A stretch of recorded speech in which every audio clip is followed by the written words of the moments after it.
He was never meant to be found again. A Navy SEAL carved by winter, limping through the frost of Montana after losing everything a man could lose. Silence had become the only voice he trusted, until a German shepherd broke it. Ranger, a battle-worn shadow with scars deeper than his fur. A dog who understood the weight a soldier carries when the world stops listening. They said the cold keeps secrets well, but that night it betrayed one. A young woman collapsing in the snow, breath fading, bruises dark beneath the streetlight, while a stranger's cruelty drifted in the air like smoke. And from the dark, Ranger barked first, low, urgent, unmistakable, a warning no storm could bury. Some call it fate, some call it survival, others call it the quiet miracle God sends when hope is running out. And before the story begins, if you believe courage deserves to be remembered, please take a moment to like the video, subscribe to the channel, and share this story so more hearts can find strength in nights that feel too long. May God bless everyone watching, and may this story remind you that help sometimes arrives in the moment we need it most.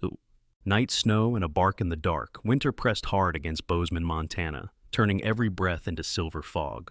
Ethan Brooks guided his old Ford truck along the frozen mountain road, hands steady on the wheel, despite the numb sting crawling through his knuckles. At 38, Ethan carried the solid build of a seasoned Navy SEAL, broad-shouldered with a posture shaped by years of discipline. His face bore the rugged features of someone who had lived through deserts and oceans, sharp jawline, faint scars near the temple, and deep-set eyes that kept memories locked behind a quiet vigilance. Between him sat Ranger, his 4-year-old German shepherd, a powerful dog with a thick black and tan coat dusted in snow. Ranger's ears were always alert, sharply pointed, as if the world never stopped speaking. The dog carried faint scars across his flank, marks of shrapnel from the last deployment Ethan had survived. There was intelligence in Ranger's gaze, the kind that came from training and trauma alike. The dog never softened around strangers, but melted into calm loyalty beside Ethan. Ethan exhaled slowly, watching the air mist inside the cab. He had finished a long evening shift at a private security outpost near the ridge. It was the sort of work he took now, quiet, isolated, far from crowds, places where his mind could breathe. His years in the teams had left invisible fractures, nightmares, old guilt, and the feeling that a part of him had frozen overseas. A gust slapped the windshield with blowing snow, and Ethan shifted his grip. He muttered to himself, a habit he'd picked up during long solo drives. "Just a few more miles," he said, then home. Ranger's head lifted. A soft growl rumbled from the dog's chest, low, uncertain, like instinct whispering before the brain could catch up. "What is it, boy?" Ethan glanced over, recognizing that tone. Ranger wasn't afraid of anything, but he felt things, sensed danger the way others sense changes in the weather. Ahead, a flicker of light broke the darkness. A lonely gas station settled in a pocket of snow and silence. Its old fluorescent sign buzzed faintly, struggling against the wind. As the truck drew closer, Ethan slowed. Someone was there, a woman. She stumbled into the light, knees buckling, snow clinging to her brown hair in wild strands. She appeared to be in her mid-20s, slight in build, wearing a thin cafe uniform beneath a cheap winter coat that did nothing against Montana's merciless cold. Her name, Ethan didn't know yet, was Lily Harris, a barista from a small shop downtown.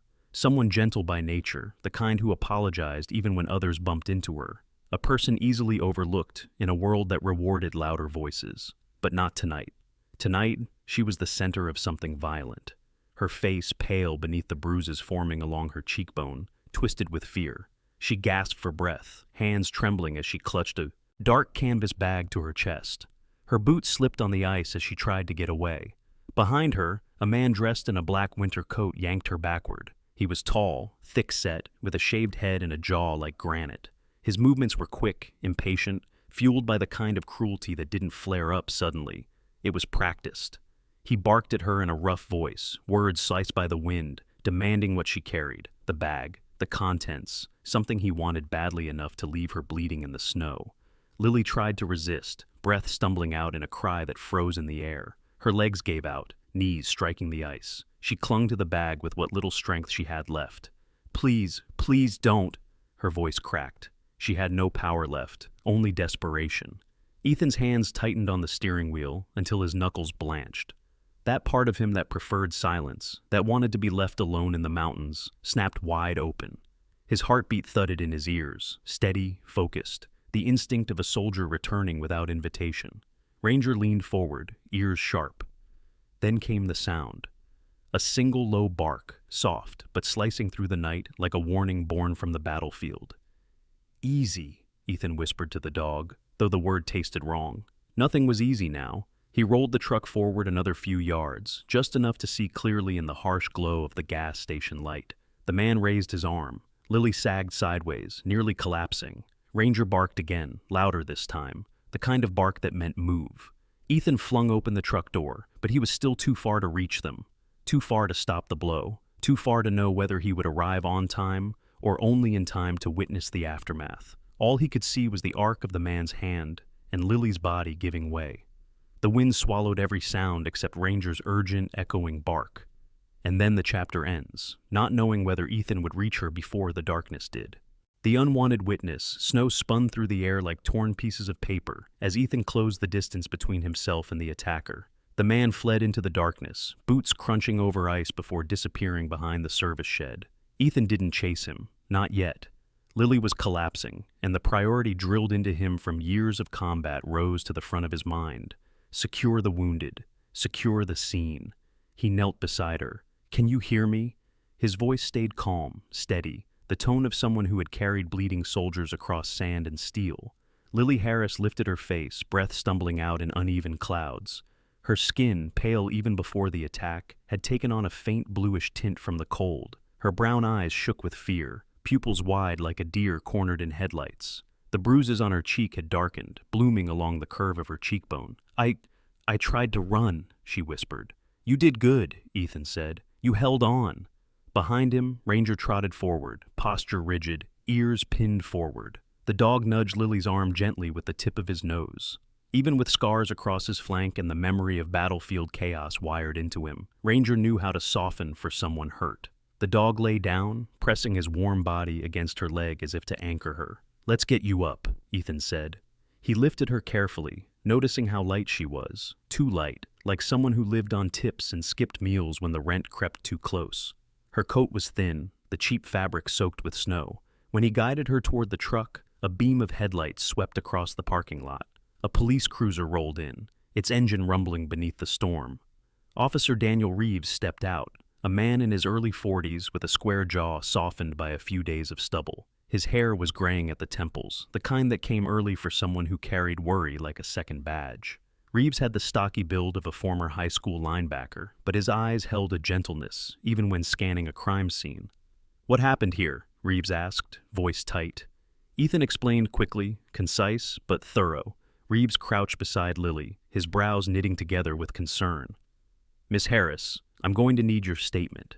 Do you know the man who attacked you?" She shook her head, shivering. "No, but he wanted the bag." Reeves looked to the canvas bag still clutched in Lily's hand. "What's in it?" Lily hesitated, glancing at Ethan before unzipping the top. Inside was a small black USB drive, the metal casing scratched and dented. Reeves' expression darkened. "You shouldn't be walking around with something like this," he muttered. Ethan asked, "What is it?" Reeves stood, snow collecting in the creases of his coat. "We've been tracking a cross-state weapons pipeline moving through Bozeman. Guns, parts, military scraps, whatever they can sell. We believe a few local businesses have been laundering shipments. If that drive holds transaction logs, locations, or communication records, they'd kill to get it," Ethan finished. Reeves nodded grimly. "Exactly. And now they know she has it." Lily wrapped her arms around herself. The wind knifed across the lot, rattling the metal signs and carrying a growing sense of dread. "I didn't mean to get involved. I found it at the cafe. I think someone dropped it." Ethan absorbed her words. It wasn't bravery that pulled her into this, just bad luck. She was the kind of person the world overlooked. And yet now she was caught in the center of something enormous. Reeves exhaled, breath fogging. "We'll get you protection." "No." Ethan's voice came hard and swift, surprising even Reeves. "Protection here isn't enough. They've already tracked her down once." Ranger barked softly in agreement, a low warning. Reeves looked between them. "You proposing something?" "I'll take her," Ethan said. "Somewhere they won't find her tonight." Lily froze.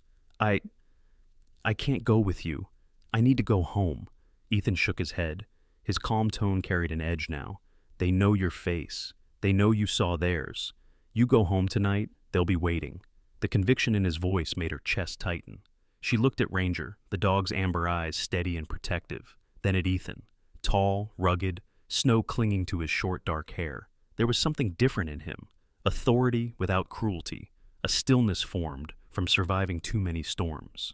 Where would you take me? She asked. A safe place, Ethan answered. I have a cabin in the Bridger Range, off-grid. Not many know it exists. Reeves rubbed the bridge of his nose. It's not Protocol Brooks. It's the best chance she has, Ethan countered. You know that. The officer hesitated, but eventually nodded once. Fine, but I'll file the report. And Ethan? His tone dropped. If they're targeting her because of that drive, they might be watching already. Ethan turned toward the truck. Then we move fast. He helped Lily into the passenger seat. Ranger climbed into the back, settling immediately behind her seat like a living shield. The dog's presence seemed to calm her, easing the tremor in her shoulders. Ethan closed the door gently. Snow kept falling. The wind howled against the empty station. And as the truck pulled away, Lily clutched the USB tighter, realizing she had become something she never meant to be, a witness, one that people would kill to erase. The storm swallowed the taillights as Ethan drove her into the wilderness, toward a cabin she had never seen, toward a night that would change everything. The truth buried beneath the snow, the storm had not eased by the time Evan Brooks reached the tree line with Mason's unconscious body in his arms. Snow lashed against his face like shards of glass, and every breath tasted of iron-cold air. But he kept moving, guided by instinct, discipline, and the steady presence of Atlas, who trotted ahead with unwavering purpose. Behind them, the ravine vanished beneath the swirling white, erasing the violence that had taken place. Ahead of them, the world narrowed into survival. Evan tightened the jacket wrapped around Mason's torso. The Marine's pulse fluttered weakly beneath chilled skin, his breath shallow and uneven. Evan leaned close to him as he walked. You're not dying out here, he muttered. Not on a night like this. Not by someone else's hands. Atlas barked once, sharp, signaling a change in wind direction or a shift in the storm's weight. Evan followed him down a narrow path until the faint silhouette of his truck appeared in the dark, its headlights covered in snow. He lowered Mason into the back seat, adjusting him gently. Atlas leapt in beside the Marine, positioning his body as a shield of warmth. Good boy, Evan whispered, brushing snow off Atlas's back before shutting the door. Meanwhile, Lydia prepared her lies. Back at the Hale cabin, Lydia Hale paced the living room, lit only by the orange glow of the fireplace. Her winter coat, pale gray and perfectly tailored, was draped over a chair, still dusted with snow. She had washed her hands twice. She had washed the wheelchair wheels 3 times. The woman staring back from the glass door was striking, tall, slender, with chestnut hair smoothed into a sleek knot. But her eyes, normally carefully neutral, held a tremor tonight, a flicker of nerves, not regret, fear of being caught. When she finally picked up her phone, her fingers shook despite her practiced composure. She dialed Gregory Watts, a local insurance attorney known for his cold ambition.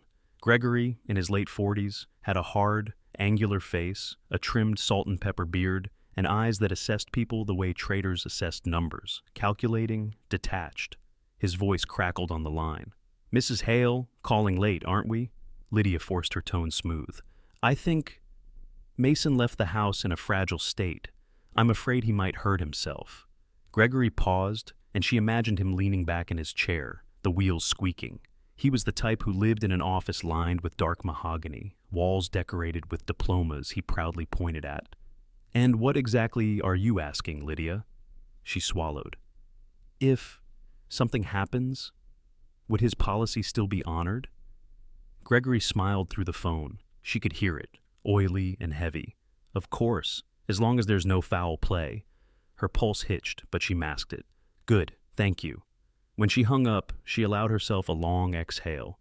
The performance would continue tomorrow when she called the police and claimed Mason had gone missing. For now, the storm outside would do the rest. On the mountain road, Evan drove through the blizzard. His wipers fought against the snow, barely keeping the windshield clear.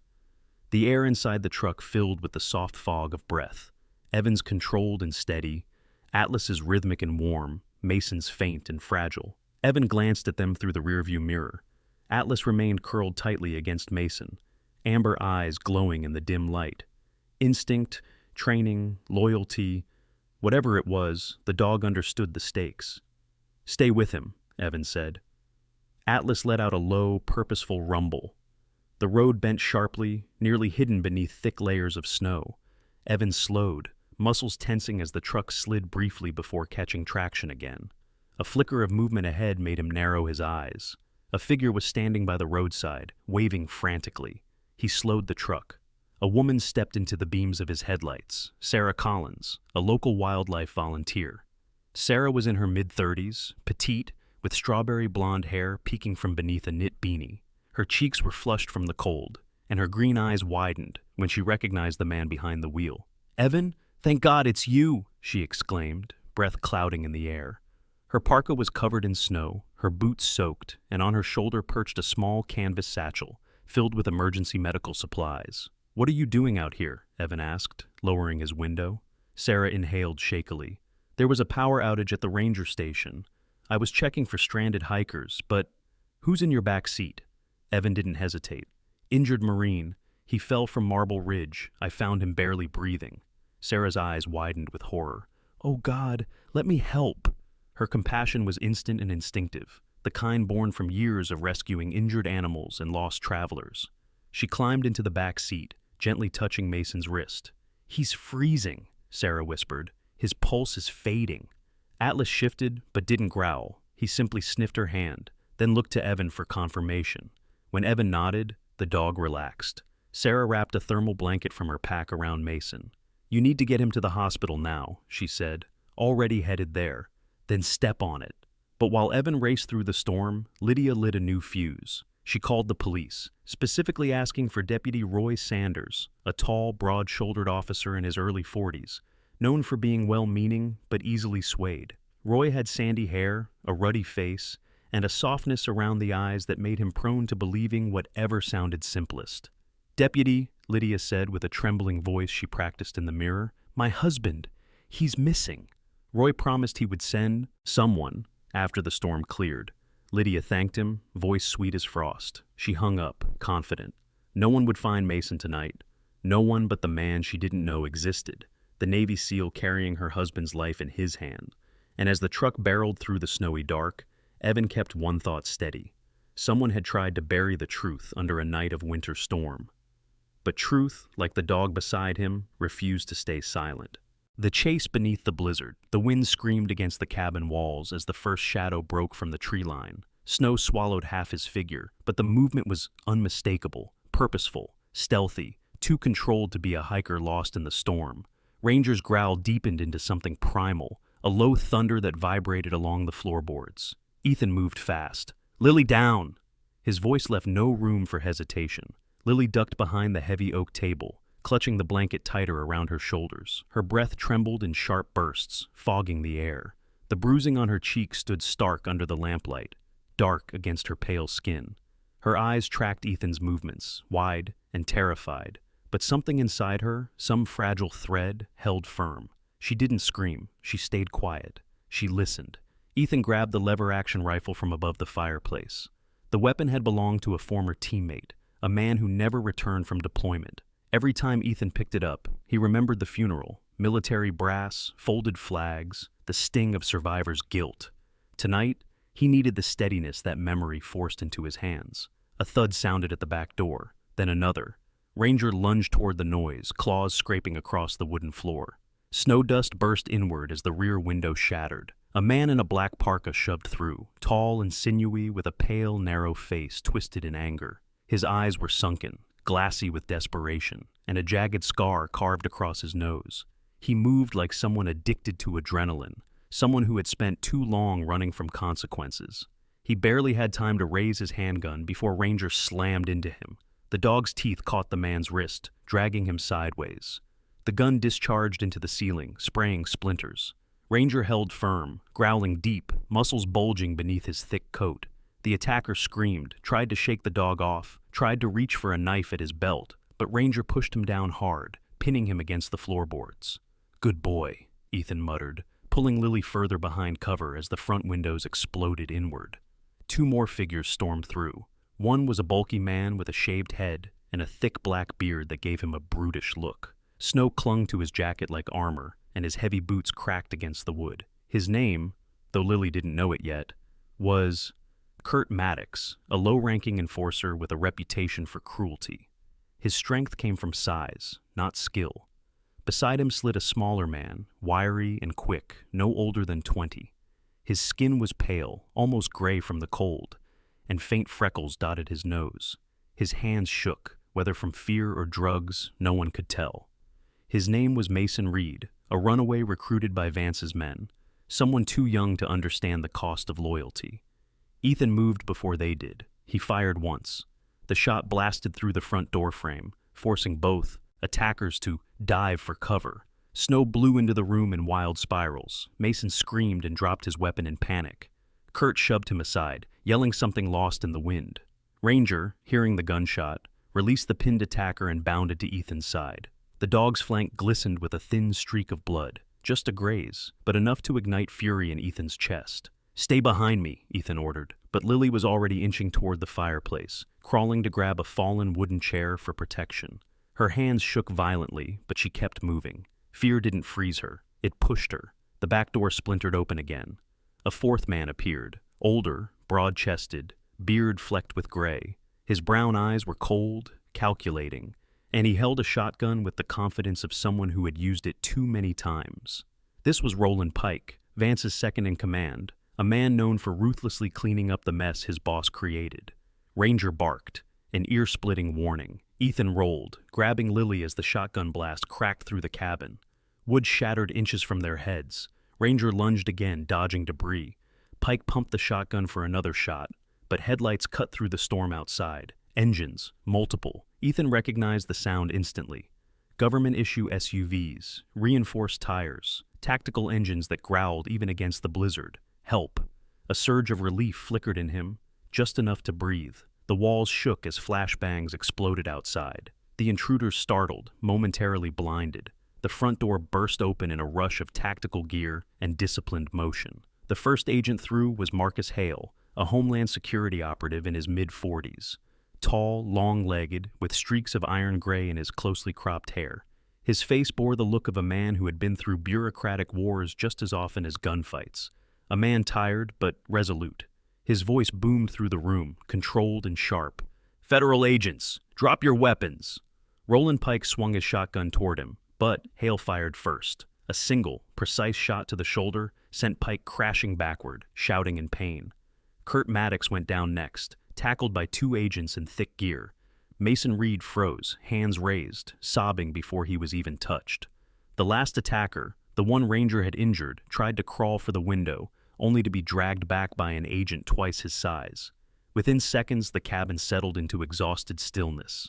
Ethan lowered his rifle. Ranger limped to Lily, resting his head gently against her knee. She burst into shaking sobs, burying her hands in the dog's fur. Hale strode to Ethan, snow melting across his tactical vest. "Hell of a mess you drew in, Brooks."